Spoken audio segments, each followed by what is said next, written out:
नमस्कार दोस्तों, सीजीपीएससी 2023 के रिजल्ट्स आ चुके हैं और इन रिजल्ट्स को देखने के बाद आपको ये ज़रूर एहसास होगा कि जो पेपर चेकिंग हुई है वो बढ़िया से हुई है और उसको काफ़ी स्ट्रिक्ट भी रखा गया है। तो आप देख पाएंगे कि जो टोटल मार्क्स होते हैं उनका डिस्ट्रीब्यूशन किस तरह से हुआ है। टॉपर भी 50% के आसपास ही आपको दिखाई देंगे और टोटल पेपर जो 1400 नंबर का होता है वो आप उसको देखेंगे, उसमें से मिनिमम आपको कितना आना चाहिए और कैसे मार्क्स होने चाहिए, इसके ऊपर मैं बातचीत करने जा रहा हूँ आपसे। तो दोस्तों, जब इन मार्क्स को देखें तो आपको ये दिखाई देगा कि जो टॉपर को मार्क्स आए हैं, सबसे पहला पेपर आपका होता है लैंग्वेज का 115 और बाकी लोगों के भी नंबर्स देखेंगे 118, 112, 101, 115, 116, 108, 115। तो साफ जाहिर है कि जो जांच की गई हो मेरिट बेसिस पर की गई है। इसमें कहीं पर भी आपको कोई डाउट की गुंजाइश नहीं दिखाई देगी कि टॉपर को बहुत एक्स्ट्राऑर्डिनरी मार्क्स हैं और जो नीचे के रैंक वाले हैं उनको कम नंबर हैं, गैप ज़्यादा नहीं है। तो साफ जाहिर है, और वैसे भी जब आप पढ़ते हैं तो ये तो तय है कि जो टॉपर है उसमें और आप में एक ही अंतर होता है कि कुछ मार्क्स उनको ज़्यादा आए हैं और फिर उन्होंने उन्हीं जगह पर आंसर किया जहां उन्होंने बहुत अच्छी पढ़ाई की थी या उन्होंने ज़्यादा एनालिसिस किया। इतना ही अंतर होता है। और जो लोग इस एग्जाम में कम रैंक के साथ पास हुए हैं, इसका बिल्कुल भी मतलब नहीं कि उन्होंने मेहनत नहीं की है। स्वाभाविक है, सबने मेहनत की है और फिर से प्रयास करना है और इसी तारतम्यता के साथ आपको आगे बढ़ना है। तो दोस्तों, पेपर 2 आपका ऐसे राइटिंग होता है तो 107, दैट मीन्स आउट ऑफ 200 आपको 50% मार्क्स ही मिले हैं। 115, 118, 133, 108, 117, 119, 121, 121। तो ये जो नंबर हैं ये आपके ऐसे राइटिंग के हैं जहां पर आपको 4 ऐसे लिखना पड़ता है, 50 मार्क्स ईच। 3 घंटे में 4 ऐसे लिखना है। 750 शब्द सीमा होती है, वर्ड लिमिट है। 2 इंटरनेशनल और नेशनल टॉपिक और 2 सीजी के टॉपिक्स पर ऐसे लिखना होता है।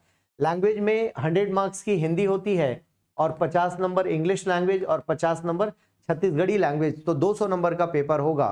तो हिंदी में आप देख पा रहे हैं 100 मार्क्स से तो आप ज्यादा सिक्योर कर सकते हैं। पुराने परिणामों को आप देखेंगे तो लोगों ने हिंदी और ऐसे में 150 तक मार्क्स लिए हैं। तो आप भी प्रयास कर सकते हैं क्योंकि सीजीपीएससी ने 200 नंबर दिए हैं, उनमें से आप 190 तक भी पहुंच सकते हैं क्योंकि उन्होंने रोका नहीं है आपको नंबर लेने से, राइट। पेपर 3 देखेंगे। पेपर 3 इंडियन हिस्ट्री का है।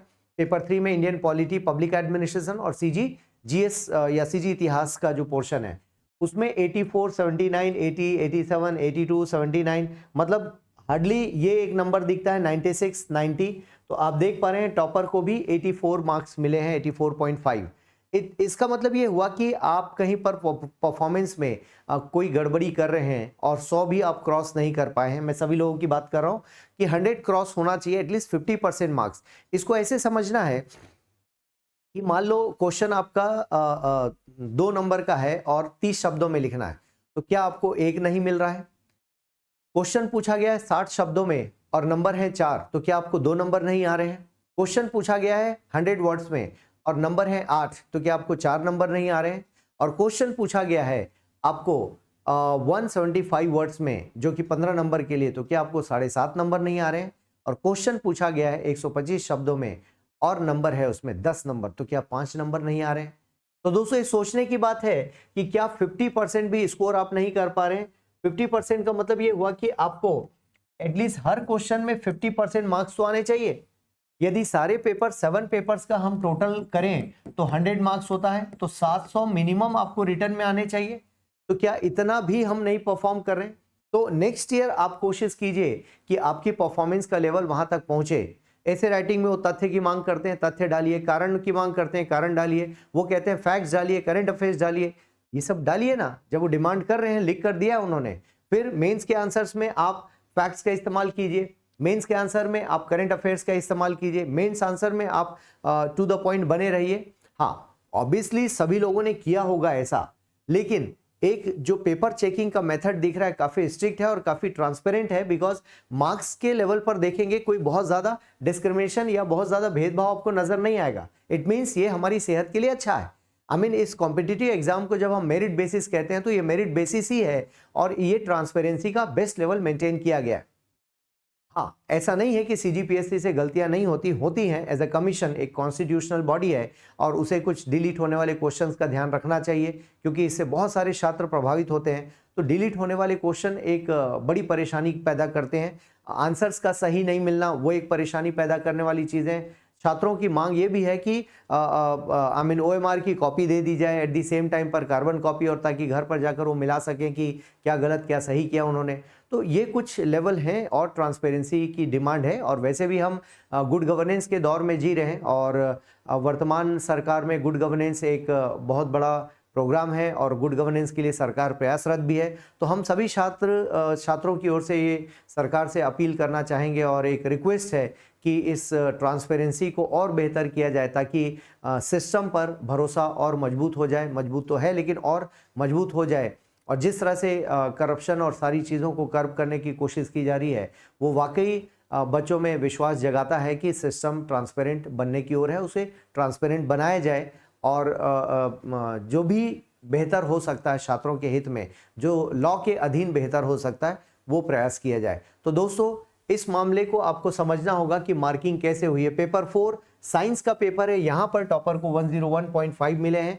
बाकी जगह भी आप देखें कुछ बच्चों को 100, 108, 96 कुछ अच्छे मार्क्स आए हैं। यहाँ पर 110 मार्क्स आए हैं। तो मैं सारे नंबर से एनालाइज नहीं कर रहा हूँ, लेकिन जो स्क्रीन पे दिख रहा है। देन ये आपका मैथ्स रीजनिंग का पेपर है, फिजिक्स केमिस्ट्री बायो का पेपर है, और इसमें साइंस टेक और एनवायरमेंट का पेपर है। पेपर 5 में आपको 83, 74, 82, 86, 82, 72 इस तरह के मार्क्स आए हैं। तो 83 नंबर वाला पेपर क्या है? ये इकोनॉमी है, इंडियन ज्योग्राफी है, और छत्तीसगढ़ की अर्थव्यवस्था और छत्तीसगढ़ का भूगोल। ये पेपर आप देख पा रहे हैं, मतलब इस टॉप लिस्ट में 90 किसी ने क्रॉस नहीं किया है, ठीक है ना। सो साफ जाहिर है कि परफॉर्मेंस सबकी पुअर है, परफॉर्मेंस इंक्रीज करने की जरूरत है। पेपर 6 में है फिलोसफी सोशियो, यहाँ पर 102, 84, 92, 91 और 100 को पार किसी ने नहीं किया टॉपर को छोड़ के इस लिस्ट में। पेपर 7 आपका इसमें फिलोसफी सोशियो और छत्तीसगढ़ आर्ट ट्राइबल कल्चर है। पेपर 7 आपका लॉ है, स्पोर्ट्स है, इंटरनेशनल रिलेशंस है और एजुकेशन है। तो आप देखेंगे यहाँ पर भी आपको 100 से ऊपर जाता हुआ कोई नहीं नजर आ रहा है। तो साफ जाहिर है कि हम एक्सपेक्टेशंस पर खरे नहीं उतर रहे हैं। ये मार्किंग यूपीएससी जैसे आपको दिखाई देगी, यूपीएससी में इसी तरह की मार्किंग होती है। आपको और अच्छा और अच्छा और अच्छा प्रदर्शन करना पड़ता है, तब जाके आप वहां तक पहुंच पाते हैं। सो ओवरऑल रिटर्न का टोटल आप देखेंगे 667, जबकि मैं क्या कह रहा हूं कि आपको मिनिमम 700 आने चाहिए। क्या आपका हर टीम मेंबर 50% के लायक नहीं खेल रहा है? ये क्रिकेट के जैसा है, जहां पर आपके कुछ मेंबर्स ज्यादा रन बना लें और जो पुछल्ले बल्लेबाज हैं, नीचे के बल्लेबाज हैं, यदि उन्होंने 2-4 हिट मार दिया तो स्कोर बड़ा हो जाता है। तो वैसे ही ऐसे राइटिंग, लैंग्वेज और पेपर 7 आपका होना चाहिए, जहां पर कुछ स्कोर आप बढ़िया मार दें लास्ट के ओवर्स में तो स्कोर बड़ा हो जाता है। तो 700 आपका पार होना चाहिए। कोशिश करनी है अगली बार कि 700 तक हम चले जाएं। और इसके बाद आप देखें इंटरव्यू में 53, उसके बाद यहां पर 81, 50, 51, 63, 60, ये आउट ऑफ 100 हम लोग काउंट कर रहे हैं। तो 70 नंबर यहां पर है। तो अब आप इस बारे में, इसमें देखिए ट्रांसपेरेंसी को मैं ज्यादा सपोर्ट करना चाह रहा हूं कि सिस्टम को कितना ट्रांसपेरेंट बनाने का प्रयास किया गया है, जिसमें आप बिल्कुल भी ये नहीं कह पाएंगे कि कोई रिपीटेशन है या फिर टॉपर को ज्यादा नंबर क्यों दिए, सेकंड रैंक को नंबर क्यों ज्यादा दिए, लाइक दैट। तो ओवरऑल एक क्लियर पिक्चर आपके सामने है दोस्तों। बट आपको कोशिश करनी है कि यस, इंटरव्यू 100 है तो उसके आपको आगे 50% से ज्यादा पहुंचना। जैसे इससे पहले 150 नंबर का था तो लोगों को 90, 80, 85 ये सब एक अच्छे नंबर माने जाते थे। तो अभी ठीक है, 60 प्लस, 70 प्लस कोई भी नंबर बेटर है। एक्स्ट्राऑर्डिनरी यहाँ 70 नंबर है, 66 है। और फाइनल आपका स्कोर कहां पर पहुंच रहा है? 720, 720, 719.5, 719.5, अगेन 0.5, 0.5, 0.5, 718.5। अब इसके बाद उनका अपना फॉर्मूला होता है कि किस सब्जेक्ट को प्रायोरिटी माने कि उस सब्जेक्ट में नंबर ज्यादा हैं इसलिए आगे बढ़ेंगे। तो होपफुली उन्होंने पेपर 1 को कंसीडर किया होगा, जिसके नंबर के आधार पर आपको फाइनल रैंकिंग डिसाइड होती है। यदि सारे लोग एक जैसे नंबर लेकर खड़े हैं तो सब टॉपर होने चाहिए, ऐसा नहीं होता। गवर्नमेंट के पास अपने फॉर्मूले होते हैं, उसके बेसिस पर डिसाइड किया जाता है कि टॉपर कौन होगा, second rank, third rank, fourth rank, इस तरह से डिसाइड किया जाता है। तो दोस्तों ये कॉम्पिटिटिव एग्जामिनेशन है, परफॉर्मेंस की अदद रिक्वायरमेंट है और आपको हर बार परफॉर्मेंस बेहतर करना होगा। इन मार्क्स को देखकर ये नहीं सोचना है कि सीजीपीएससी कभी भी हमें 50% से अबव नहीं देगी। पुराने एग्जाम्स में दिए गए हैं, तो आप उम्मीद कर सकते हैं। खैर इस बात से कोई फर्क नहीं पड़ता कि आपको 7 हो सकता है 620 वाला टॉपर हो जाए अगली बार, कौन सी बड़ी बात है, यूपीएससी में हो चुका है। तो इसलिए आपको ये देखना है कि जिस साल एग्जाम हो रहा है उसमें मैं अधिकतम तक कैसे पहुंचूं। आपको रिकॉर्ड नहीं तोड़ना है, रिकॉर्ड तोड़ के अपने नाम नहीं करना है, तो उसका कोई फायदा भी नहीं। आपको ये देखना है जिस साल आप एग्जाम दे रहे हैं उस साल आप टॉप लिस्ट में कैसे आएंगे। फिर वो नंबर 1400 में 500 ही क्यों ना हो, 520 क्यों ना हो, आपको इसी बात से मतलब है कि भाई मुझे पास होना है, मुझे सिलेक्शन लेना है, दैट्स इट। तो दोस्तों मार्क्स को देखकर आपको अंदाज लगाना होगा कि आपको मेहनत अच्छी चाहिए, इसे कैजुअली नहीं लिया जा सकता। इस एग्जाम को सिर्फ प्री की तैयारी करके आप पास नहीं कर पाएंगे, या आप सोचें कि 7-8 महीने हम प्री पढ़ें उसके बाद मेंस पढ़ेंगे बाद में तब देखा जाएगा, या इंटरव्यू लास्ट में करेंगे। इस एटीट्यूड, इस अप्रोच से इस एग्जाम को नहीं निकाला जा सकता। तो ध्यान रखना है कि हमारा अप्रोच क्या होना चाहिए, इंटीग्रेटेड अप्रोच होना चाहिए। That means pre mains interview ये एग्जामिनेशन के अलग अलग चरण हैं। आप किसी एक चरण की तैयारी नहीं करते हैं, आप पूरे एग्जाम की तैयारी करते हैं। आप परीक्षा देना नहीं, सिर्फ परीक्षा देने नहीं जाते हैं, बल्कि आप एक पद पाने के लिए परीक्षा दे रहे हैं। इसलिए दोस्तों वर्तमान वैकेंसी आने के बावजूद भी आप देख पाएंगे 246 पदों की वैकेंसी है, तो उसके बावजूद भी मेरी सलाह है कि सिर्फ पदों को देखकर एग्जाम देने मत आइए। इसलिए एग्जाम दीजिए कि आपकी तैयारी बहुत अच्छी हो चुकी है और कम से कम आपने 1.5 साल पढ़ाई की है। सोच कर देखिए, हम कोचिंग वाले भी पढ़ाते हैं तो भी 10 से 12 महीने लगते हैं, जबकि हम अलग अलग टीचर्स पढ़ा रहे हैं, उसके बावजूद भी उसको 10-12 महीने का समय लगता है कवर करने में। और जब आप खुद पढ़ेंगे तो सोचिए कितना समय लगेगा। तो क्या आप 1 साल 2 साल भी नहीं देना चाहते? आप अधिकारी बनने की ओर जा रहे हैं, कर्मचारी नहीं बन रहे हैं। ये वनडे एग्जाम नहीं है, कैसे चुटकी बजाया, ओएमआर शीट भरा और हो गया, रिजल्ट आ गया आपका। नो, आप देख पा रहे हैं मेंस में कितनी मेहनत सभी छात्र कर रहे हैं, आप भी कर रहे होंगे, लेकिन स्ट्रैटेजी तो बनाइए, रणनीति तो बनाइए। और बिना रणनीति के बड़े युद्ध नहीं जीते जा सकते। ये बड़ा एग्जाम है दोस्तों, स्टेट का सबसे बड़ा एग्जाम है, और इस एग्जाम की तैयारी से आप छोटे मोटे सभी परीक्षाओं को दे सकते हैं। गारंटी तो नहीं है कि पास करेंगे, लेकिन एग्जाम को प्रिपेयर किया जा सकता है। तो नंबर 1, अब आपको करना क्या है, सिर्फ फॉर्म मत भरिए, तैयारी कीजिए। इस साल आपको देना है तो दे दीजिए, क्योंकि अटेम्प्ट के बंधन नहीं है, लेकिन अनावश्यक आप कुचक्र में फंसते हैं। तो आप फॉर्म भरने के पहले ये सोचिए कि मैं इस एग्जाम के लिए कितना तैयार हूं, क्या मुझे सिलेबस पता है, क्या मैंने प्रीवियस ईयर क्वेश्चन पेपर्स देखे, क्या मैंने एनसीईआरटी की पढ़ाई की है, क्या मैंने अपने नोट्स बनाए, क्या मैं न्यूज़पेपर पढ़ता हूं। इन सारे सवालों को पूछिए और देखिए कि आपसे कितना बनेगा या नहीं बनेगा। दैट डजंट मीन कि एग्जाम की तरफ देखना नहीं है, आपको देना है, फिर से कह रहा हूं दे दीजिए, लेकिन अनावश्यक 1.5-2 महीने आप अपना टाइम वेस्ट करने वाले हैं। तो बेटर है, यदि आपको लगता है कि सीजीपीएससी आपको देना चाहिए या इसमें करियर डेवलप करना चाहते हैं, आप कॉलेज से पास हो चुके हैं या 12th पास हो चुके हैं, इस एग्जाम के बारे में सोचना चाहते हैं, तो पहला काम कीजिए कि हमारे एक्सपर्ट से मिल लीजिए। आप मुझसे बात कीजिए, हमारे टीचर से बात कीजिए और सलाह लीजिए कि सर यहाँ से आगे क्या करना है। और आपको करियर में काउंसलिंग है तो doctor Yogita Huda career counsellor हैं, आप उनसे मिलिए, समय लीजिए और मिलिए कि वाकई मुझे इस फील्ड में आना चाहिए या नहीं आना चाहिए, मुझे आईएएस करना चाहिए या प्राइवेट जॉब, आईटी जॉब में जाऊं, लाइक दैट। तो ये जितने भी डाउट्स हैं आप आकर क्लियर कीजिए। नंबर 2, आप मान लो इस एग्जाम को देना चाहते हैं, यंग एज में हैं आप और आपको लगता है नहीं सर मुझे सीजीपीएससी के लिए ट्राई करना है, तो मेरी एडवाइस होगी कि यूपीएससी का यूजी बैच आप ट्राई कीजिए। वहां पर क्या होगा, पहले 1 साल एनसीईआरटी, फिर सेकेंड ईयर पूरा फाउंडेशन पढ़ोगे, फिर थर्ड ईयर रिवीजन के साथ ऑप्शनल पढ़ोगे, इस तरह का प्रोग्राम है। और फिर उसके बाद आपको लगा कि नहीं ये मेरे बस की स्टोरी नहीं, देन आप सीजीपीएससी दे दो। इससे एक फायदा ये होगा कि कल को यूपीएससी देना भी पड़ा तो आपने तैयारी की है, और सीजीपीएससी भी थोड़े से समय में 6 महीने में आप उसको तैयार कर सकते हैं। बचा हुआ सिलेबस जैसे सीजीजीएस है, फिलोसफी है, सोशियो है, पबेड है, पेपर 7 है, लैंग्वेज है, ये सब 6-8 महीने में तैयार करके आप दे सकते हैं। तो नुकसान कुछ नहीं है, क्योंकि 12th के बाद आप सीजीपीएससी तैयारी करते हैं तो इस स्ट्रैटेजी का फ्लॉ है।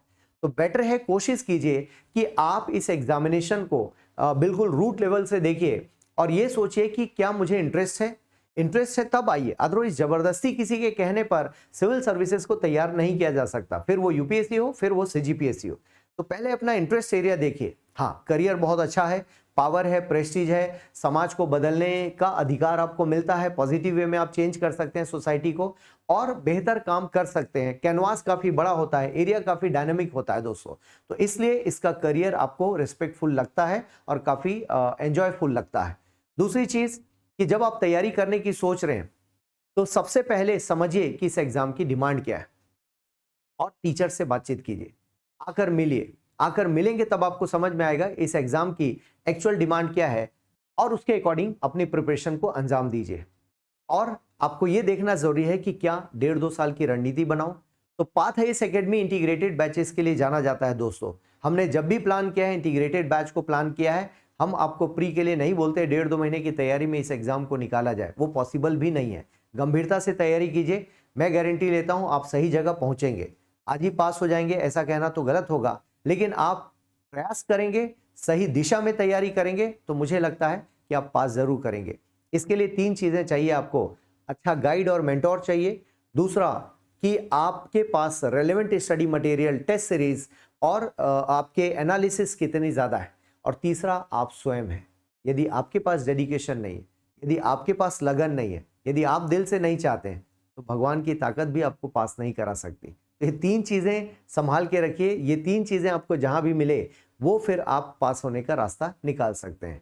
तो बहुत बहुत धन्यवाद दोस्तों, इस एनालिसिस को आप देखिए और कोई डाउट हो तो प्लीज़ मुझे बताएं। प्रयास करना है अगली बार कि 14 में से ज़्यादा नंबर आने चाहिए। 100 नंबर का इंटरव्यू मिला लें तो 1500, तो टोटल 1500 में से कितना ज़्यादा स्कोर कर सकते हैं, आज़ादी है आपके पास, है ना। तो क्वेश्चन अच्छे आते हैं, प्रदर्शन भी अच्छा होना चाहिए और राइटिंग प्रैक्टिस इंपॉर्टेंट है। बिना राइटिंग प्रैक्टिस के इस एग्जाम को नहीं किया जा सकता। तो concept clarity, facts, current affairs को मिलाना एंड देन राइटिंग प्रैक्टिस करना, और आपको कोई टीचर बताए कि गलत सही क्या है। तो पाथ हाईएस्ट एकेडमी की टीम आपको हैंड होल्डिंग अप्रोच में लेकर तैयार बैठी है और आपके सारे डाउट्स दूर करने के लिए तैयार है। तो आइए दोस्तों, मिलते हैं। धन्यवाद।